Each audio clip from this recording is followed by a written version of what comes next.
So ito yung multi-press na machine na tinatawag natin. Maraming press exercises yung magagawa mo dito. So kagaya niyan, may adjustable utility bench ka, pwede ka mag-flat bench press. So kita mo, very safe to kasi parang bench press yung movement mo, pero hindi delikado kasi once na hindi mo na kaya, bibitawan mo lang to. So ilalagay natin sa pinakataas. Pwede ka naman mag-shoulder press dito. May adjustable utility bench ka, sukat na sukat. Para kang nag-free weight na shoulder press. Pwede rin to ng incline bench press. Yun lang ang technique nito. May lever lang to rito.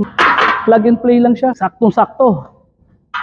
So pwede kang mag-row. And pwede ka rin mag-shrug. Kung tatanggalin mo nga ito, one leg squat. Hindi kalaki ang space yung kakainin niya, pero multifunctional.